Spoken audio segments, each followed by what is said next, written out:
We are going to become gods. Period. If you don't like it, get off. You don't have to contribute. You don't have to participate. But if you're going to interfere with me becoming God, you're going to have big trouble. But if you're going to interfere with me becoming God, you're going to have big trouble.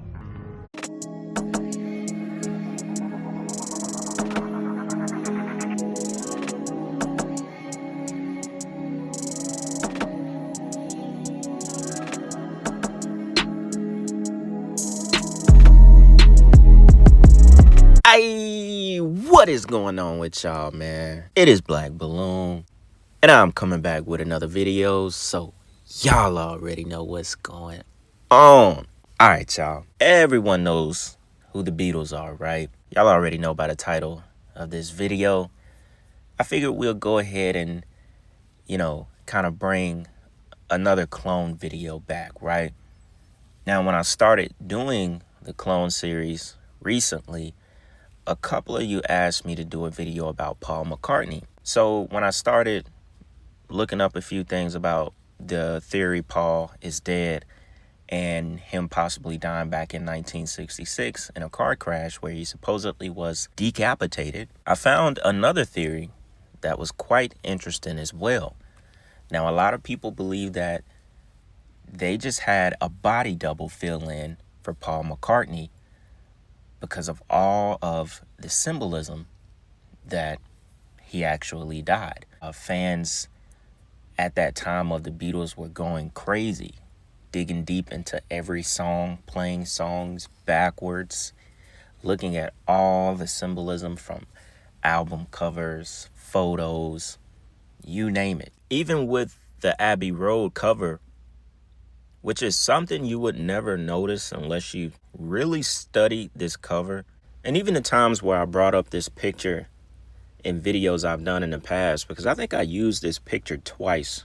Like, if I was briefly talking about the Beatles, and it might have been in those videos where we were talking about which language in music, like with John Todd and stuff. If y'all remember those tapes with John Todd, not to get off topic, but I guess it kind of goes with the video as well. Everything they recorded was in which language? Essentially, you could say they were witches. They were warlocks. And they were used as a tool for mind control. And in my mind, they were simply used as a tool of mind control, as in the Beatles. And I'll kind of get into that further when we talk about some of the theories on if they were actually a real group to begin with. But in this Abbey Road cover, you'll notice Paul McCartney is not in sync with the rest of the group. Everyone has their left leg forward. Paul McCartney has his right leg forward. He also doesn't have shoes on. And it was something like where, the white, black, and the denim represents death in a sense. The denim would be the gravedigger. The black would be the preacher.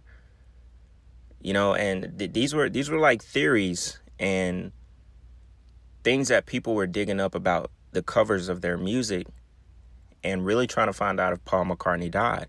If you zoom into the Volkswagen, the Beetle, it says 28 if. And a lot of people thought that was if Paul McCartney was alive by the time this photo was done, he would have been 28 years old.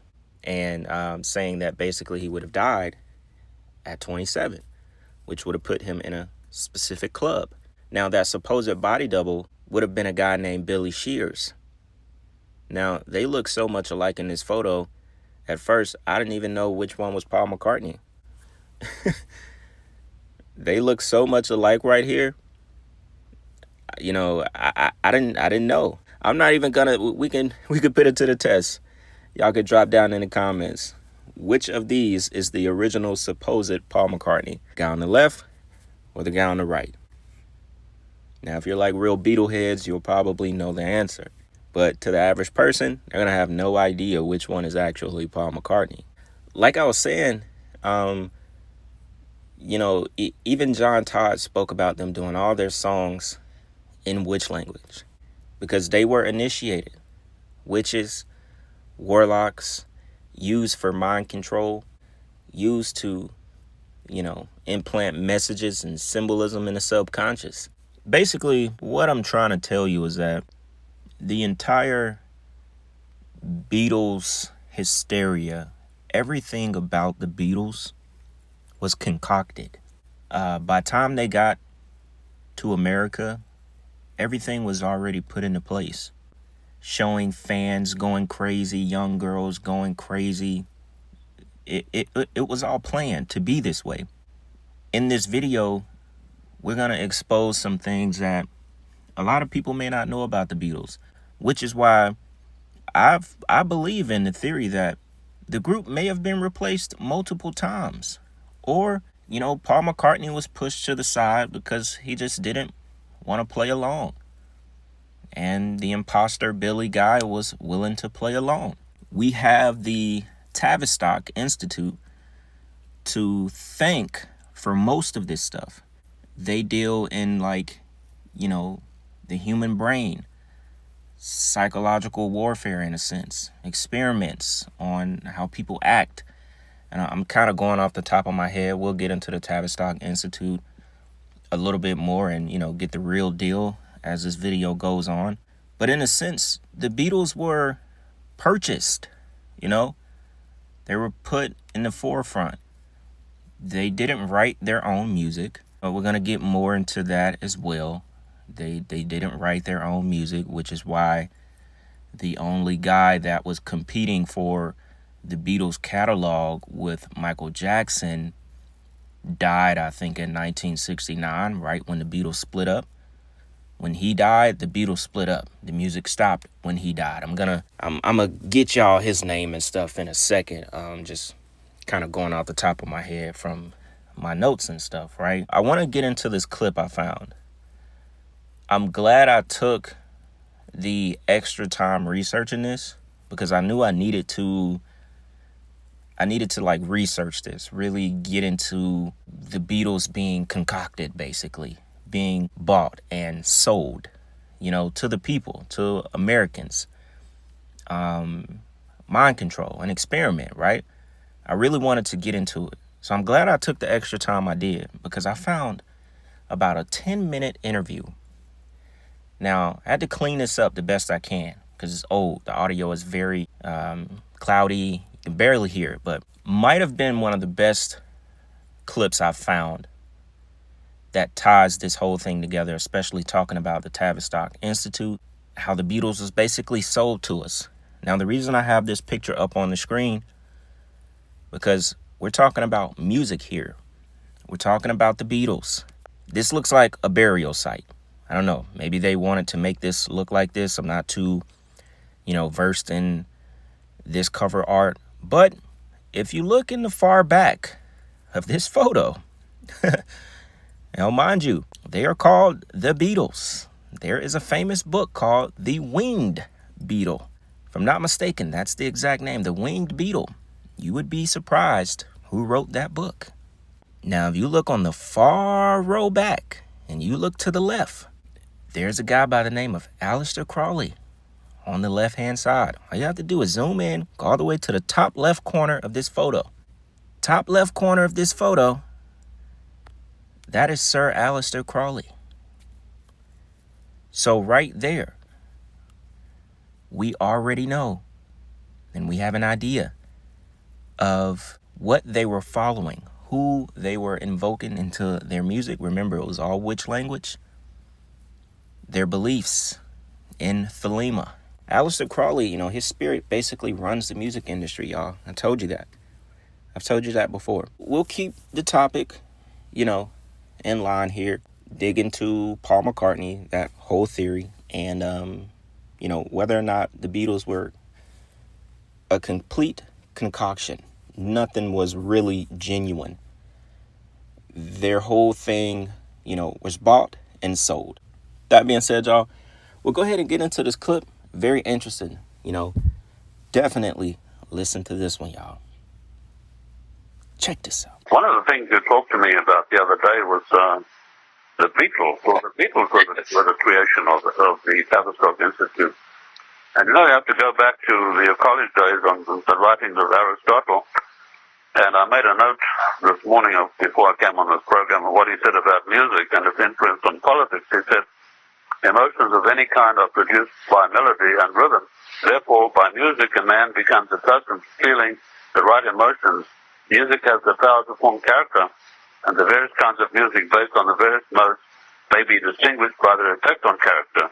For one example, working in the direction of melancholy, another in the direction of femininity, one encouragement, abandonment, another self-control, another enthusiasm, and so on through the series.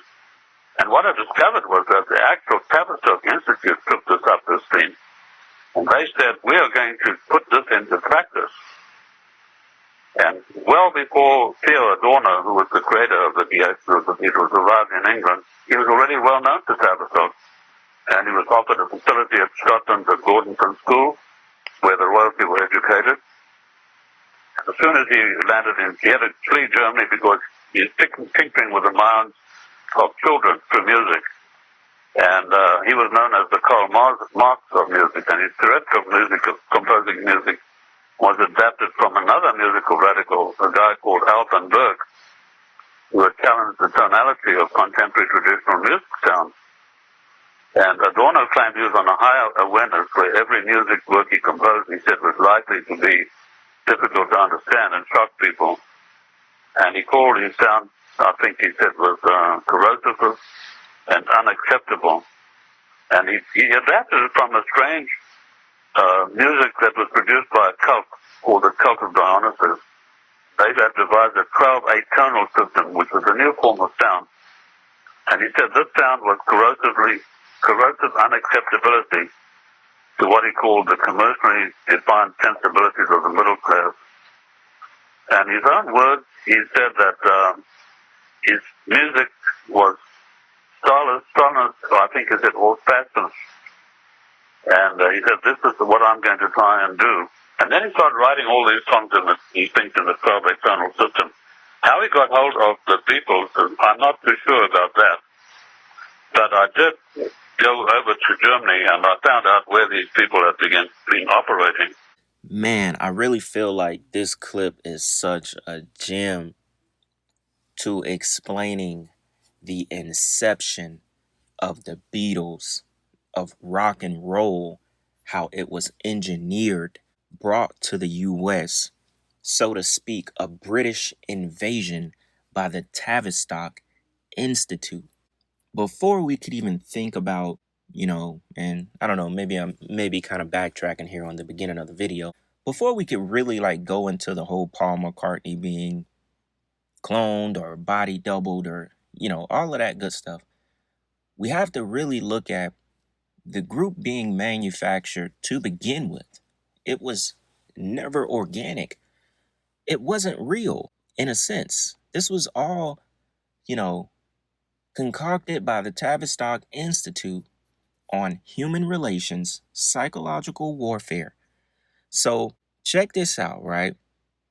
Now, this article, very interesting. We're going to get into the rest of the clip. I'm not going to stick around on this article too long, but I want to read some important points, and then we'll finish the rest of that clip. So it says, this is the manufactured invention of the Beatles, Stones, Grateful Dead, and the birth of rock and roll by the Tavistock Institute. Guess what? A Jesuit corporation. The fact that the Beatles had their music and lyrics written for them by Theo Adorno, who was basically an occultist, was concealed from public view.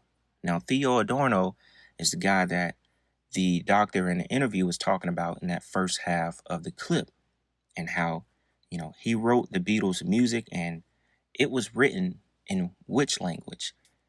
The way he wrote the music derives from psychological warfare, basically. These are, just to put it simply, these are warlocks.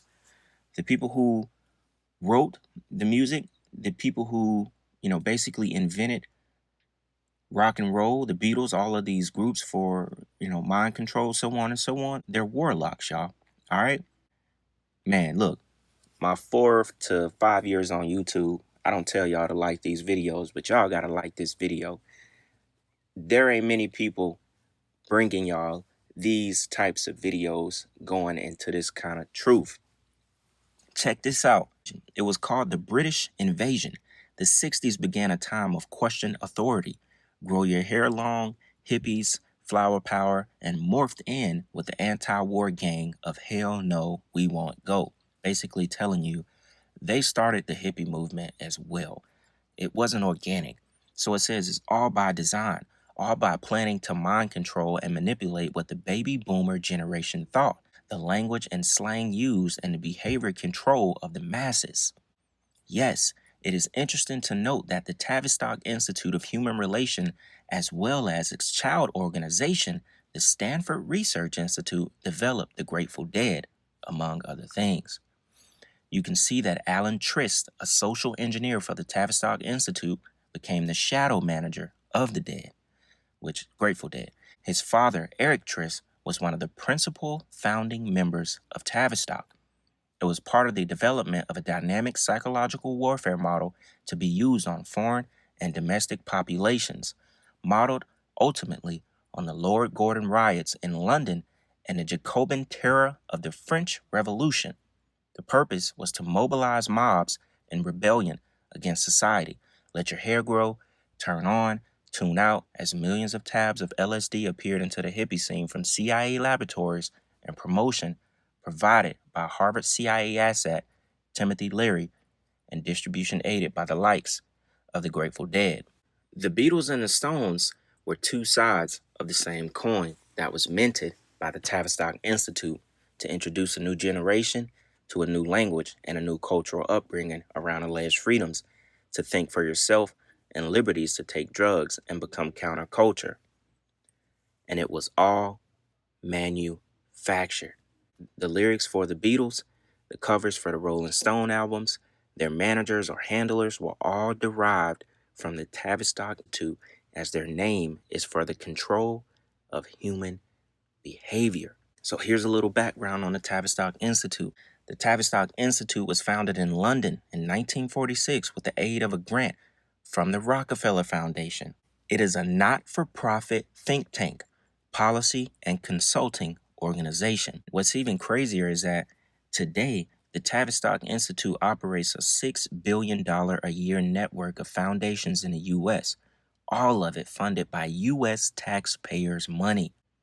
10 major institutions are under its direct control, with 400 subsidiaries and 3,000 other study groups and think tanks, which originate many types of programs to increase the control of the world order over the American people. The Stanford Research Institute, adjoining the Hoover Institution, is a $150 million a year operation with 3,300 employees. It carries on program surveillance for Bechtel, Kaiser, and 400 other companies, and extensive intelligence operations for the CIA. It is the largest institution on the West Coast promoting mind control and the behavioral scientists.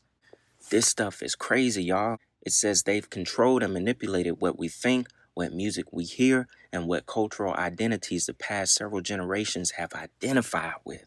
Now here, I'll cut this article short because there is much more to read about the Tavistock Institute, about Theodore Adorno, that we could possibly do in a part 2, but I don't want to squeeze so much of that into this video. So we'll jump back into the clip and we'll come back and talk about this a little bit more, all right? Check this out. To understand the Beatle music, one has to understand why Adorno championed new music, as he called it. And it really sprang from his belief that what he called the bourgeoisie did not want music that makes demands on the senses. They wanted easy things to listen to, nothing that would bother them or make them think. And of course, the Tavistock New Science scientists said that's exactly what they needed. They needed this new music that they could kick around like a football and then pass on to mass audiences, which would involve themselves in this new musical experience, a sort of fundamental revolution that would affect millions of the masses who are generally known to have only a very shallow experience in music. And thus was born a whole set of uncomfortable music, as he called it, Adorno's term, based on a 12-atonal system. And that he composed especially for the Beatles. And people wonder why they were called the Beatles. Well, he took this from the scarab beetle, which is an ancient Egyptian symbol. And the scarab beetle was what inspired them to call the Tavistock new science scientists to call them, this group, the Beatles. It wasn't just a name chosen out of the book. And he also worked on voodoo drumming, which is quite a complex subject. He said it's not simple, but consists of complex patterns that affect the mind. Now, I'm going to try to come in and explain some of the stuff that he's talking about. Definitely want to catch what he was just explaining at the end of that clip. We got a little bit more to listen to before we wrap this video up. I know some of it is hard to hear. I put it in my software, cleaned it up as best as I can. Trust me, before I did that, it was 2 times worse. So if you need headphones, just go back and listen to what he's saying. But real quick, before we continue the video, he was talking about Theodore, the guy who wrote the Beatles music, Adorno. He was talking about him and the Tavistock Institute basically using and producing uncomfortable music. This is where we were talking about which language earlier. And he went on to speak about voodoo drumming, which we know music and drumming in voodoo is used to basically invoke the ancestors, the spirits, Papa Legba, so on and so on, right? Like it drives the spirit or the spirits in voodoo. It's like it's the heartbeat, you know. Rituals are done around music. So it gives you an idea of the music that was produced for the Beatles. Whether or not they knew anything about this stuff, you know, which when they were probably coming in and being introduced to America, so on and so on, they didn't know much about this stuff. That's why these occultic guys were writing their music, preparing, you know, their careers, laying out the way they were going to be introduced into the world, into America. It just really reminds you that the world is a stage, and all of this stuff was orchestrated. So I just wanted to talk about that really quick, but we'll go ahead, continue this clip, then I'm going to wrap up this part 1, all right? Check this out. And of course, the Beatles music didn't come anywhere near close to achieving such a state when it was first introduced, but it regressed. And as we know, later groups came out of England, all out from the same stable, and their music became absolutely brutal. I mean, rock music today is brutal. It brutalized the mind and desensitized to the sensitive. There's a continuous broken meteor played over a repetitive beat with the left hand and increasing in tempo, and then, of course, it's been proved over and over to have a hysterical effect on the mind and the body and on the whole body organs. That's precisely what Tavistock wanted to happen, but they did it just a little bit at a time. They brought the Beatles in and gave a gradual introduction as to what to follow. We have some of the worst stuff come out of England. Well, I go to the Rolling Stones and even. I'm just wondering whether that brutality, which I would affix almost nearly completely today to rap music, after going through Rap music evolved from rock and roll music. Right. But I think there definitely is. Of course, what they wanted was they used the Beatles for a proliferation of the drug usage amongst American youth. Mm-hmm. And, you know, the cover words in the song, the Beatles song, was Lucy in the Sky with Diamonds, that stands for LSD. And the yellow submarine was signified a particular type of get-high drug. It was like a yellow submarine in shape. And these are all code words which became very well known to the teenagers at the time. Well, then let me ask you, because, John Lennon has denied LSD meant that, but that's another thing. What I'm curious about, too, is if obviously the Beatles were a construct of Tavistock, they obviously knew things, and I'm just wondering if Lennon is assassinated, which I think he was. I think that's an MK Ultra classic hit. Was he willing? Was he about to say something? I mean, was he about to give it away? Yeah, he was. He was about to blow the whistle. That's exactly. That is true. He got absolutely sick of the whole thing, and he was about to blow the whistle. Do you agree that that is the Manchurian Candidate setup? Oh, sure. Yeah. People just understand they're they're an integral part of the Aquarian conspiracy, which sprang from a paper done at Stanford University under the aegis of Tavistock called The Changing Images of Man. And the Beatles, and not a spontaneous rebellion by youth against old social systems. It was a carefully crafted plot by Tavistock, which of course they were careful not to identify themselves, to introduce a highly destructive and divisive element into a large population group targeted for change against its will. And new words and phrases were prepared by Tavistock, and social scientists were introduced to America along with new music, such as rock and teenager and cool and discovered and pop music. And these were a lexicon of disguised code words, sickness, and signifying acceptance of drugs. Codex was inserted into the Beatles songs, as I've told you, see in the sky, diamonds, and so on and so forth. And the word teenager, by the way, is unknown just because the Beatles arrived on the world stage. Now, there's a lot to unpack from this clip. And I'm going to save some of this stuff for part 2. You know, they talked about John Lennon's death being, Manchurian Candidate kind of hit sacrifice because he was basically going to blow the whistle on everything. We're going to get into more of that stuff in part 2. Trust me, there's a lot of stuff that goes in with the Beatles. So, I'm not skipping over stuff. I'm just going to save some of that stuff, and we'll go more into the body double stuff with Paul McCartney in part 2. But something I found very interesting.